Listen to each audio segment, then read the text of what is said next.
नमस्कार. नवजीवन कर अकॅडमीच्या यूट्यूब चॅनलमध्ये आपलं सहर्ष स्वागत करत आहे. मित्रांनो, जी आता होऊ घातलेली जी भरती आहे मुंबई पोलीसचं, त्याचं जे ग्राउंड झालेलं आहे, आता लेखीची जी पेपर आहे त्या लेखीच्या पेपरसाठी मी आज तुम्हाला काही इम्पॉर्टंट गोष्ट सांगणार आहे. भरतीबद्दल, पेपर कसा लिहायचा, पेपरमध्ये जास्तीत जास्त मार्क कशी मिळवायची याच्या संदर्भात मित्रांनो मी तुम्हाला या व्हिडिओमध्ये सांगणार आहे. मित्रांनो, हा व्हिडिओ बघताना तुम्ही जर नवीन असला तर मित्रांनो हा यूट्यूब चॅनेल आपल्या तुमच्या यूट्यूब चॅनेलला सबस्क्राईब करा. मित्रांनो, असंच नवनवीन व्हिडिओ तुमच्यापर्यंत पोहोचावं यासाठी बेल आयकॉनला दाबा आणि हे व्हिडिओ जास्त जणांनी भेटावं याच्यासाठी व्हॉट्सअपवर फेसबुकवर तुम्ही शेअर करायला विसरू नका. तर मित्रांनो, हा व्हिडिओ एकदम भारी होणार आहे. या व्हिडिओमध्ये मी तुम्हाला A to Z भरतीबद्दल काय काय माहिती आहे, मोटिवेशनची सगळी सांगितली आहे. तर मित्रांनो, चला तर जाऊया व्हिडिओमध्ये. मित्रांनो, तुम्ही पेपरला जाताय तर आई वडिलांचा आशीर्वाद घेऊन पेपरला गेला तरी सुद्धा चालते.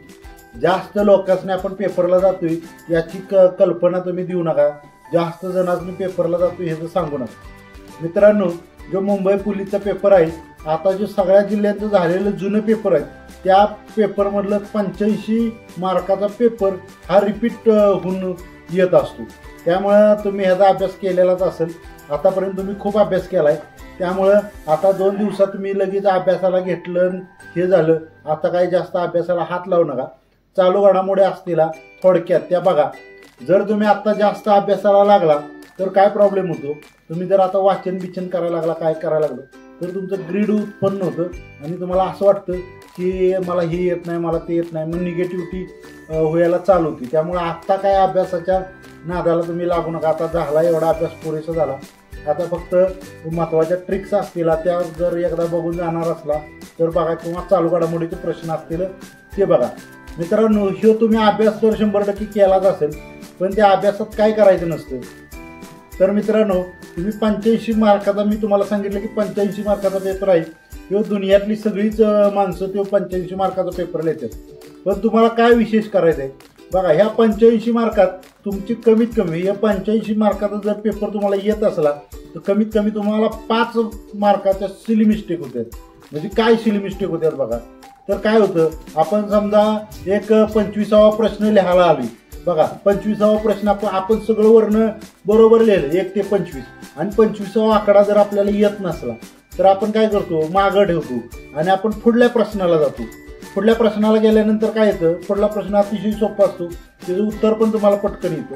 पण तुम्ही 25वा प्रश्न सोडलेला असतो, मग उत्तरपत्रिकेत तुम्ही 25वाच लिहित नाही तर तुम्ही काय करता, ते 26व्याचं उत्तर आहे ते 25याला लिहिता आणि मग त्याच्यामुळे तुमचा 1 मार्क जातो. मित्रांनो, त्या 1 मार्कानं तुमचं सिलेक्शन होऊ शकतं. त्यामुळे ही सिली मिस्टेक तुम्ही अजिबात करू नका. सगळीच पोरं तयारीनं आलेली असतील, पण ह्या ज्या बारकाव्याच्या गोष्टी आहेत ह्या कोण करत नाही. त्यामुळे लक्षात ठेवा, हे जो आपला नवजीवन अकॅडमीची फॅमिली आहे, नवजीवन अकॅडमीतली पोर आहेत, ह्या मुलांनी हा पेपरमध्ये मार्क केली नाही पाहिजे याच्यासाठी हा व्हिडिओ बनवला आहे बघा. ही झाली पहिली मिस्टेक. दुसरी मिस्टेक काय होतं, आपण एखादा सोपा प्रश्न असतो आणि त्या सोप्या प्रश्नामध्ये शेवटचा भाग असतो तो जो आपण वाचणार असतो. म्हणजे समजा मला वाटत असतं छत्रपती शिवाजी महाराजांच्या वडिलांचं नाव काय आहे, तर यापैकी छत्रपती शिवाजी महाराजांच्या वडिलांचं नाव कोणतं नाही असं जर शेवटलं दिलेलं असतं, पण आपल्याला वाचायचं काय असतं, छत्रपती शिवाजी महाराजांच्या वडिलांचं नाव काय आहे. पण तिथं विचारलं जातं पर्यायापैकी कोणाचं नाव शिवाजी महाराजांचं नाही असं असतं, पण आपण आहे असंच वाचतो, कारण आपल्याला एवढा सोपा प्रश्न असतो त्यामुळे आपण बघत नाही. मग हे प्रश्न व्यवस्थित वाचणं ही सगळ्यात महत्त्वाची गोष्ट आहे बघा. हे सगळं झालं तुमचं प्रश्न लिहून. किती प्रश्न झालं, 75 प्रश्न लिहिलं, सिली मिस्टेक काय केली नाही, उत्तरात व्यवस्थित प्रश्न वाचले बघा. एक तिसरी चूक काय होती की आपण गणिताच्या बाबतीत सगळं प्रश्न सोडवून घेतो, सोडवतो सगळं व्यवस्थित, पण उत्तर लिहिताना आपण तिसरंच लिहितो. ही एक बघा, ही एक सिली मिस्टेक आहे. ही एक सिली मिस्टेक करू नका.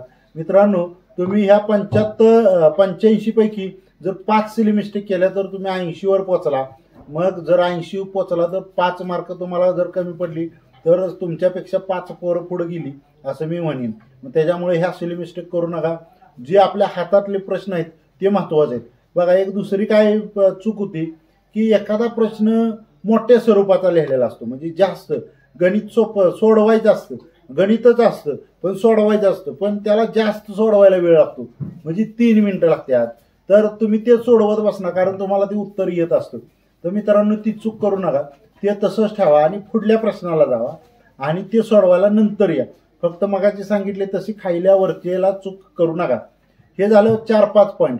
अजून महत्वाचा एक पॉईंट काय आहे की तुमचा हा सगळा पेपर लिहून झाला, सगळा व्यवस्थित तुम्ही पेपर लिहिला, पण तुम्हाला काय प्रश्नांची उत्तरच येत नाही, तर तुम्ही काय करणार? समजा तुम्ही 85 मार्काचा पेपर लिहिला तर राहिली किती? 15 मार्क राहिली. ही 15 मार्क सुद्धा तुमच्या म्हणजे तुमच्या पेपरमध्ये एक गेम चेंजर होऊ शकतात. जर समजा तुम्हाला 20 प्रश्न येत नसलं तर 20 प्रश्न सुद्धा तुमच्या जीवनात गेम चेंजर होऊ शकतात. मग ती म्हणणार कसं काय? बघा, जे प्रश्न तुम्हाला येत नाहीत, असं किती मित्रांनो, हे 20 प्रश्न सुद्धा तुमच्या ह्याच्यात गेम चेंजर होऊ शकतात. गेम चेंजर म्हणजे नेमकं काय? बघा की हे 20 प्रश्न तुम्हाला येतच नाहीत, मग जर तुम्ही सोडून दिलं तर तुम्हाला त्याचे मार्क भेटणार आहेत का? तर नाहीत भेटणार. मग तुम्ही काय पण जर अंक म्हणजे काय पण त्याची उत्तरं लिहून आला तर तुम्हाला एखादा किंवा दुसरा मार्क पडणार. मग ह्याच्यासाठी काय तुम्हाला एक्स्ट्रा करायला पाहिजे? तर मी तुम्हाला एक आयडिया सांगतो. बघा, एक प्रश्न असतो. कुठला प्रश्न असतो? XYZ. म्हणजे समजा आता ह्याच्यातला मी एक प्रश्न वाचतो अंदाजे की संविधान सभेचे अध्यक्ष म्हणून कोणाची निवड करण्यात आली? BN राव, SC मुखर्जी, राजेंद्र प्रसाद आणि बाबासाहेब आंबेडकर. आता बघा, हे सगळंच्या सगळं प्रश्न तुम्हाला एकसारखंच वाटतात, म्हणजे एकसारखंच उत्तर वाटतात. मग काय करायचं? ह्याच्यातला एक पर्याय जर तुम्हाला कमी करता आला, म्हणजे ह्या प्रश्नाशी निगडीत नसला एक प्रश्न, म्हणजे एक पर्याय तरी तुम्हाला हे होईल. बघा, आता मी ह्याच्यातलं काय बघतोय, संविधान सभेचे अध्यक्ष म्हणून कोणाची निवड करण्यात आली?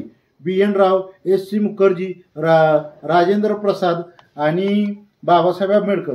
SC मुखर्जी हे नाव तुम्ही ऐकलेलंच नसते, बरोबर का? म्हणजे हे असू शकत नाही.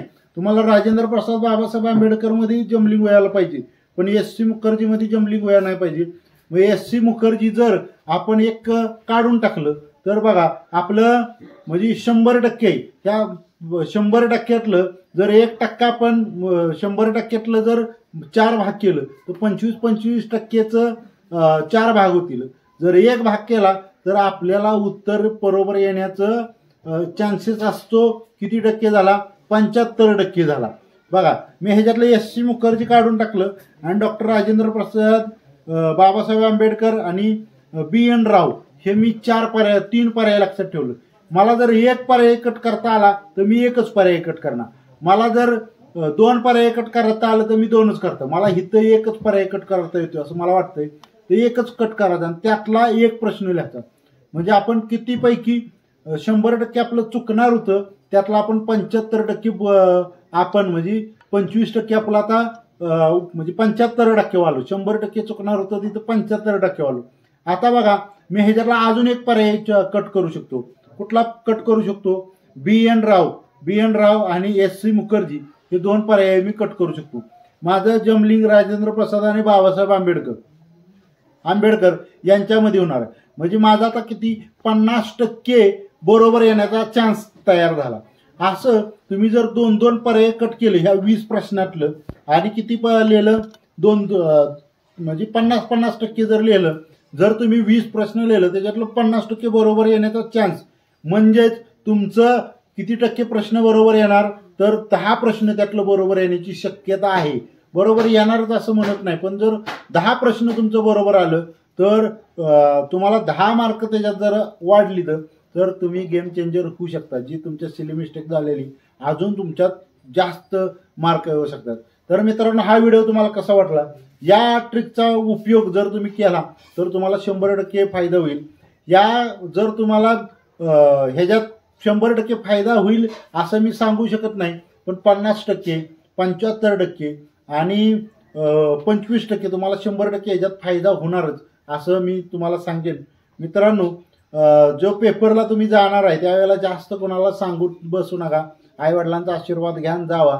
जास्त सगळ्यांनी गाजावाजा करत गेला तर तुम्हाला तुमच्यावर परिणाम होऊ शकतो, तिथं तुमच्यावर दबाव येऊ शकतो. तुमचा गोंधळ करणारी बरीच माणसं असतात, त्यामुळे गोंधळ होईल. गपचूप पेपरला जितकं जाता येईल तेवढं जावा. व्यवस्थित आहार घ्या, शांत राहा. आता अभ्यासाच्या नादाला लागू नका, अभ्यास काय करू नका.